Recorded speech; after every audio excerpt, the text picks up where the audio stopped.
Hello everyone, it's Sebastian here and I have a great video for you all today. The year of 2022 has featured the return of in-person Rise events in the TCG, alongside the continuation of remote duels. Konami also gave us Nationals again during the summer, and followed that was one of the best modern formats in a while. In 2022, we started off with an essentially tier 0 engine in Adventure, going to a very diverse format with over 15 viable decks, to then end the year on a tier 0 format. And yet, throughout all these numerous formats of wide variety, we've seen many familiar faces constantly and consistently seeing success at these high caliber events. Let's begin by taking a brief look at the Vices and Continental results from this year. Firstly, we have Simon He winning the European Remote Duel Vices with Sozo, beating Alessandro Boniolo, who was on Tribegate Literalist. For the Latin American Remote Vices, Carla Sepulveda on Invoke Dogmatica DPE won in the finals against Jose Romero on Sky Striker DPE. And for the first NA Remote Vices of this year, Kamal Crooks on Tribegate Literalist took the win against Volta Duel on Sword Soul. However, these Vices were just the remnants of 2021 format, and so heading into the next event we get a ban list. For next one, the order, obviously.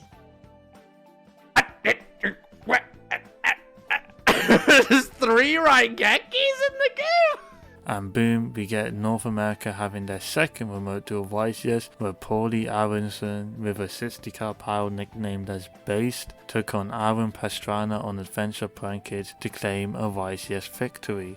In April, Vices Charlotte in North Carolina saw Eliza Green winning with Adventure Prankage DPE in the finals against Jerome Adams, who was on Outledge. Still in April, Chris Lofton, with the release of new branded support from the popular structure deck Albert Strike, was able to take Despia to win Vices Bogota Colombia, beating Ruben Panoranda on Prankage Adventure DPE in the finals. 1 week later, Branded Despia would see another Vices win, this time piloted by Andres Torres, who beat Paulo Goncalves on Cyber's outlets at Vices Guadalajara in Mexico. Hold on, man!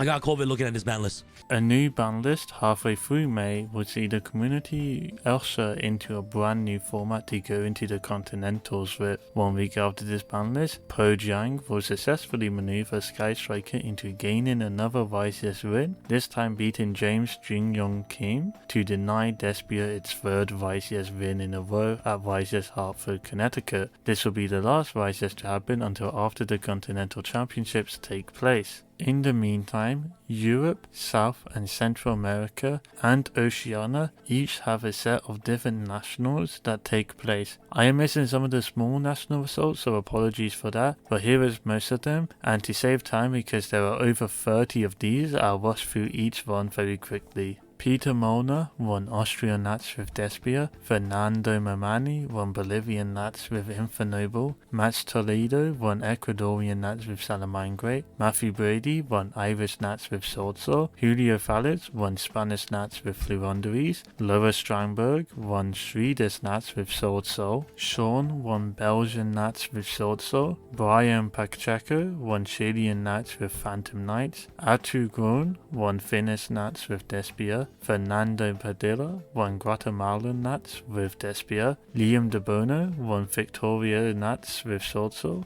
Alan Roman won Mexican Nats with Swordsaw, Joshua Hoare won Panamanian Nats with Swordsaw, Jonathan Malega won Peruvian Nats with Virtual World, João Paulo won Portuguese Nats with Despia, Lao Wei Shang won New South Wales Nats with Salamangre Kotorka, Kanan Asfo won Fedosvanian Nats with Despia, Matia Lopez Azevedo won Argentinian Nats with Swordsaw, Arthur Edowain won Brazilian Nats with ABC, Alexander won Bulgarian Nats with Drytron, James L won South Island Nats with Virtual World, Jim Jimenez won Colombian Nats with Despia, Franco Medina won Dominican Republic American Nats with Dragon Link Adventure. Mathieu Boucard won French Nats with Dragon Link. Stefanos Fostieris won Greek Nats with Hero. Polydecto Korea won Honduran Nats with Punk Variant. Shakid Ashiek won Israeli Nats with Tri-Brigade Levelers.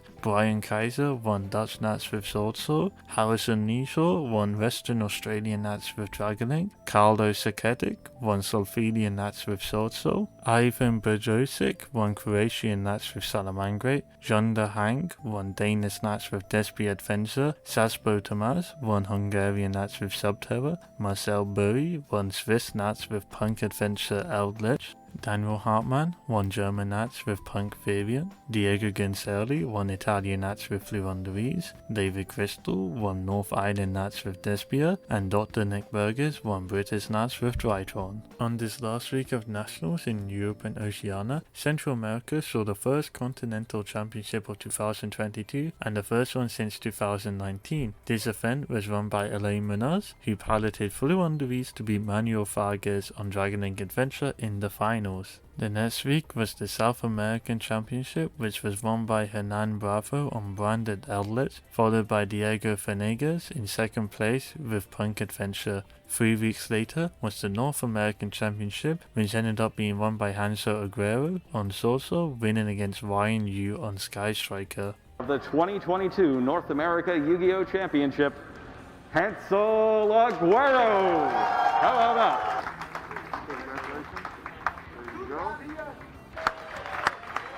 It would be 5 more weeks until Europe would get their Continental Championship. In the meantime, the format will have radically changed, but not due to any ban list. During the format, the decks being played were mostly low powered, so when Power of the Elements came out and introduced 2 new very strong decks, it would naturally completely change the landscape of the format. Sprite and Teardomen would proceed to completely conquer the rest of the year with a very strong start in the 2 weeks of regionals that happened before the European Championship. At this event, Teardomen Danger, piloted by CEO Mundry, would get second place, with the new European champion Marcus Patel winning with Vika Sanavalon. This is absolutely amazing. Here is your trophy.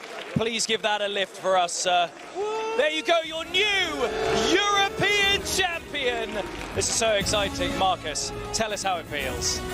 Crazy. I was so shocked that I went undefeated in Swiss that I thought, you know, I have to get unlucky somewhere, but I did. Yeah, it was just my day.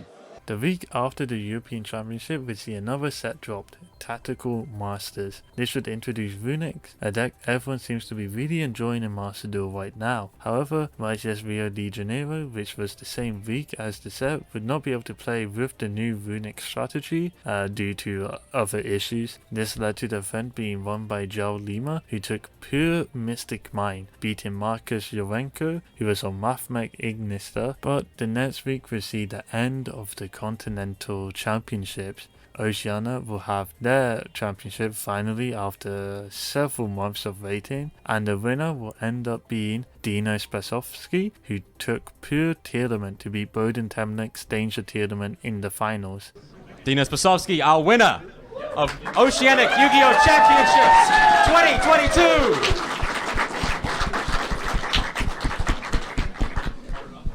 Hold it up.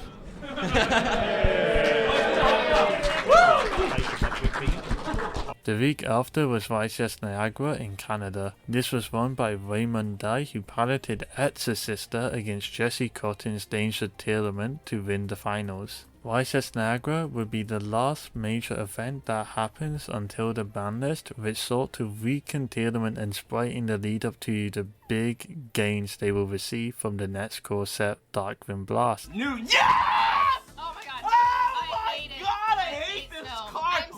This card could come off, you're literally insane. Me happy. We had an OTS tournament yesterday. I had to play through snow like 5 times in one turn. This card is not cool. Thank God. Never bring this card off the list again. I think snow is terrible. Another banned card.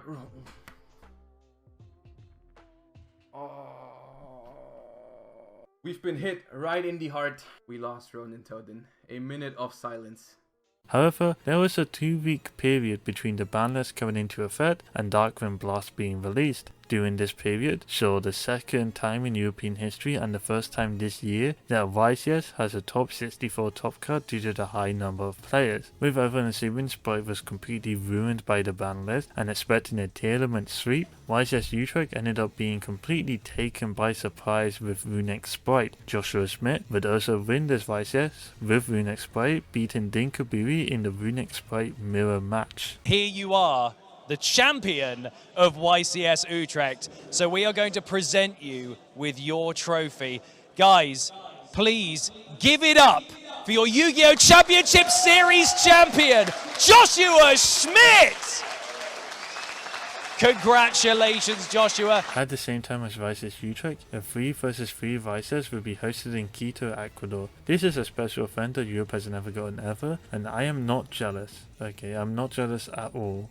But it would be run by a team composed of Anthony Ramirez, Freddie Monroy, and Gerardo Delgado, who is on Free Wanderers, Tournament Lunalight, and Tri-Brigade Sprite respectively. They would win the finals by beating the team composed of Nicholas Ferrer on Tournament Lunalight, with Juan Andrade and Adrian Durson both on Runic Sprite. The week after saw Darkwind Blast come out, introducing powerful new tools for Tournament in Tournament Vulcalos, Heartbeat, and Sprite Sprint. Sprint would also help Pure Sprite by giving them easy access to the powerful Totally Awesome plus Sprite Elf boards that they were making before the ban list. This version of Sprite would end up putting the Runic variant back into Vogue category. However, Pure Sprite would falter to just how powerful Darkwind Blast would be in supporting Tournament. Despite the set introducing Bestials, which were designed to hard counter strategy, Tournament would end up being piloted by Chris LeBlanc to win YCS Minneapolis, Minnesota, beating Michael Tomas, who was on Free Wanderers in the finals. You've had so much success over the years. Is there any advice you have to give out to anyone else that might want to win a YCS in the future? Honestly, it's all about your group, like of friends, like the people that you travel with, that you theory with, you deck build with. It's always good to have like a good structured group. That's really what means the most. It would mean nothing if I didn't have like all my friends here, you know? You know, we've seen it in like the first episode of the Yu-Gi-Oh! It is all about friendship, so that means a lot. Now, you are our champion, so I'm gonna have our head judge go ahead and bring over the trophy to you.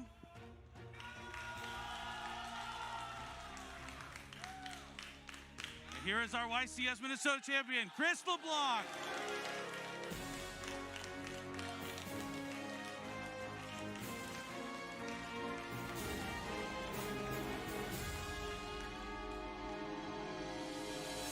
Magnificent Ravens would be the next set to come out. In the set were several retrains of monsters that Ishizu used in the show. These monsters would be referred to as Ishizu cards and involved either milling both players' 5 cards or banishing itself from the field or grave to shuffle up to 3 cards from either player's grave back into the deck. The week after YCS Minneapolis would be YCS Pasadena. At this event, Tournament Ishizu would take top cut by storm, gaining an impressive 81% representation in top 32. Only 2 other decks topped, which was 3 Sprite and 3 Laundries players. The finals would be a Tournament mirror match in which Hani Javari would beat Jesse Cotton in a very close and high octane feature match, with Game 3 being one of the best games of Yu-Gi-Oh! In recent history. The hard work pays off every time, and stay positive. That's all I can say. All right, well, how about some payoff? Josh, you want to come here and hand out some hardware?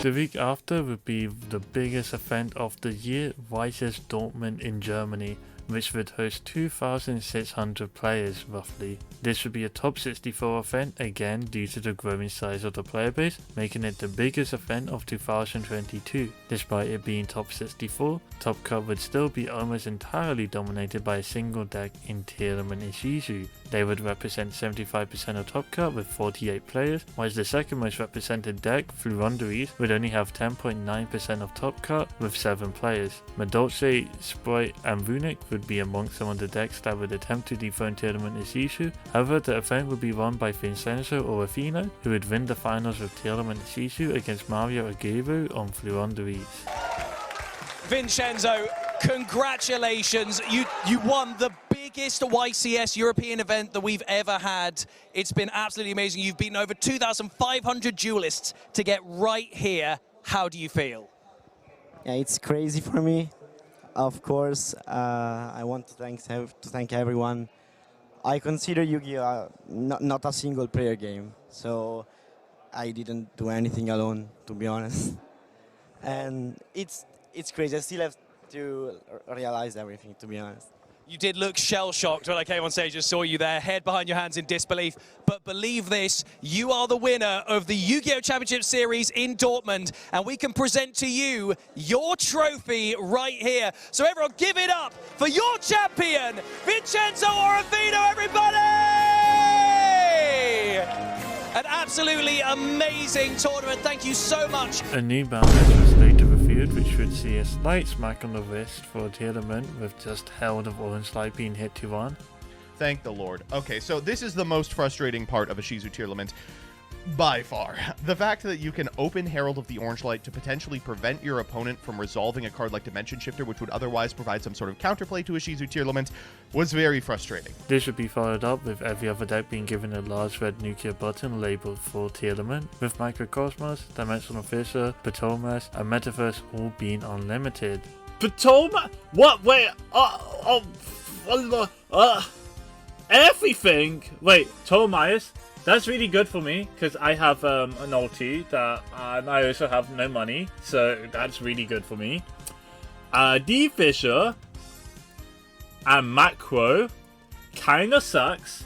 However, before this ban list actually comes into effect, there's a YCS in San Jose, Costa Rica. I don't know if it was due to the people not wanting to play tournament in anticipation of the ban list that would come into effect the day after, or the YCS having a much smaller player base, or even just people discovering the perfect text to beat tournament Ishishu with, but the deck would lose control of its heavy domination of top cards, with only 56% of top 32 being actually Tournament Ishishu, with Fluenderies and Sprite working to take a decent chunk out of Tournament. However, in the end, the event would be won by Jesse Cotton, beating Paulie Aronson in a Tournament mirror match, and after 2 second place finishes this year, Jesse Cotton would be able to go home with another YCS win. Fast forward another 2 weeks though, with the new ban list finally in effect, we get the last YCS of 2022, which would be the 3rd North American Remote Duel YCS of this year. This would see Tournament Ishishu still being a dominant deck, but only able to achieve 56 representation once again in top cut.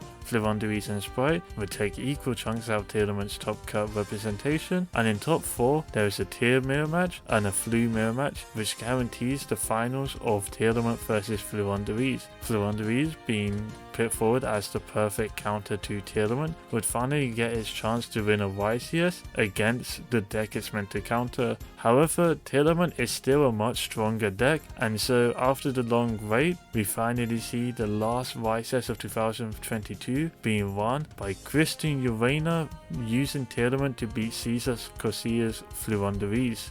With that, we have now caught up to the present time. The next premier event to happen will be in the new year in Sydney on the 7th of January. But you may notice the video is not over yet, please don't click off. I've been rushing through a whole year of many different events, but just covering who won each event doesn't exactly paint a whole picture. Christian Urena's name has only come up once in this video, same with Paulo Goncalves, despite both of them having 8 premier event tops this whole year. So let's take a look at who had a successful 2022. Just a real quick disclaimer, most of the information I'm about to show off is stuff that may not be easily available to just find online, especially the results from all the different nationals. This has come from my dedication to record as many official event results as possible starting from May 2022 this year, and I have put in a lot of effort to maintain as much perfect information as possible. I have also had amazing help from so many players in the community who have DM'd me very valuable and useful information, And so I just want to quickly say thanks to the many people who has helped provide information, not just for the spreadsheet but also for this video. Unfortunately, some results are just impossible to reasonably obtain, and so if I have made any mistake in the next section, please comment down below and I'll pin a comment with any corrections that I may have missed out on. And so to start, here is a breakdown of everyone that to the best of my knowledge has obtained 3 or more Premier event tops this year. I would love to show everyone who has topped this year, but even if you just look at players who got 2 YCS tops, there's just way too many people to reasonably showcase in this video. So here on the left should be everyone who got 4 or more Premier event tops this year. Again, if I've missed out anyone, I'm terribly sorry and I'll make corrections in a pinned comment if needed. Now on the right should be everyone who got 3 Premier tops this year. All the information from this spreadsheet will be available on my Patreon at the time of this video being uploaded, as well as all my spreadsheets that I've worked on since I've started collecting data at the beginning of May, so be sure to check the description for that.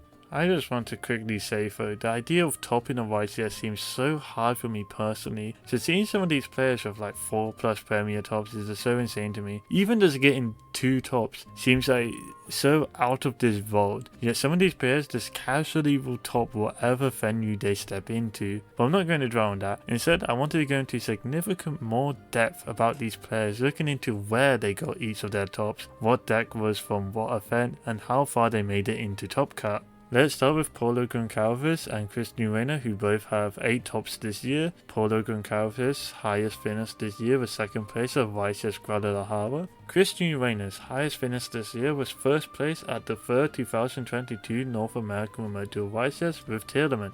Next is Dominic Couch with 7 tops. He finished top 4 at both the 3rd 2022 North American Remote Duel YCS with Lewanderies and at YCS NAG with Tiedemann. Raphael Nevin made it to top 8 of 4 different events, firstly at the European Remote YCS with Sozo, at YCS Charlotte and Guadalajara with Prankers Adventure DPE, and at YCS San Jose with Tiedemann. I've been talking for a long while now though, so to save time on editing, I'll rush through everyone else because there is still more to talk about. Here are Isala Rafifantrich tops. Here are Hani Jarari's tops. Here are Jesse Cotton's tops. Here are Simon He's tops. Here are Walter Jules' tops. Here are Vladis Baranovsky's tops. Here are Herman Hansen's tops. Here are Jordan Gallagher's tops. Here are Pierluigi Sorrentio's tops. Here are Pakara Pamonsot's tops. Here are Kamal Crook's tops. And then here is a full breakdown of everyone with 4 Premier tops. And here is a full breakdown of everyone with 3 Premier tops. Once again, this entire breakdown will be available on a spreadsheet posted to my Patreon, but also if you just have any questions about anything like in this video, I will answer as best to my ability as possible. I'm not going to hide anything, just ask if you really want to know, but otherwise be sure to check out the whole breakdown on my Patreon if you're interested in that sort of stuff. But now there is one thing I wanted to discuss with these results. You may have noticed that there is a lot of North American events, but barely any European events, and Oceania only had 2 Premier events you could go to this year. This definitely creates a bias in the data towards North Americans, some Latin Americans, and also just very rich players who are able to travel to any event. So to counteract this bias, I have also broken down this data into tops in different specific regions of the TCG. At European events, the best players this year has been Diego Gonzalez, who has topped each Iowa event with Fluanderies, Herman Hansen, who has topped with B-Trooper, Sword Soul, Tiedemann and Madolce, and also Sia Mundry with Punk Varian, Sprite Runic and 2 Tiedemann tops. And here is everyone else from European events. In North American events, Dominic Couch had the most tops with 7 this year, 3 times on Tiedemann, twice on Sword Soul and once with Punk Varian and Fluanderies. Christian Reina had 6 North American tops, 3 times with Tiedemann, twice with Punk Adventure and once with Base. Pakrop Hermonsen had 4, with 2 Tiedemanns, a D-Sus D top and a Sprite Runic top. Walter Jewell also had 4 with 2 Tiedemanns and 2 Sword Soul tops. And then here is everyone else from North American events. In Latin American events, Paulo Goncalves had the most with 6 tops, twice with Cybers Eldritch, twice with Libromancer, and twice with Sprite. Alan Roman had 4 with 3 social tops, and then a top that I don't know what deck he played, sorry about that. Isada Rafifantrich also had 4 tops, twice with Despia, then Sprite Runic, then Tearlament, and Key Travis Curioso had 4 tops, all with Fluonderies. And then here is everyone else. And finally, in Oceania, there is a 10-way tie between players with the most amount of tops in this region, because there's only been 2 tops this region, and they've just topped both. And so real quick, these are Andrew Dodson, Giove San, Michael Duran, Bowden Temnick, Harrison Neeshaw, Daniel Peck, Futz Chodley, John Kim, Lachlan Robertson, and Stephen Medhurst. But that'll be it for today. This has gone on for quite a long time, I'm sorry, but hopefully anyone wanting to relive 2022 was able to do so with this video. Again, if there are any errors in the video, please be sure to let me know down in the comments below. Or if you just have any questions about the data, be sure to ask and I'll reply as quickly and with as much knowledge as possible. Special thanks to Raphael Rick, who gave me all the information from the Latin American remote writers this year. Also to Bowden Temnick, who gave me all the information on the different Oceania events this year, as well as Nobleman, who has helped me collect data from friends of friends. Links to all of them will be down in the description down below, so be sure to check that out. Also thanks to everyone from the community who has either helped me collect information throughout the year by messaging me who has topped what, etc., or has even just messaged or commented to show support for my spreadsheets. I appreciate all of you. There's too many to name, but you all have helped me so much in wanting to continue doing this, and I'm just happy that people are able to appreciate this sort of work. Once again, in the description below will be a link to my Patreon where you'll be able to find a full breakdown of everything I've used in this video, but also in the description below I will link all my publicly available spreadsheets, which should span all the way from the beginning of May format, which has all the nuts. That'll be in the description below. If this video was useful, if you liked this video, then please be sure to leave a like, subscribe, and also share with your friends, or even comment something nice if you want to. There will be a follow-up video where I will cover all the best performing decks at events throughout 2022, but for now this will be it. See you gamers later, and goodbye.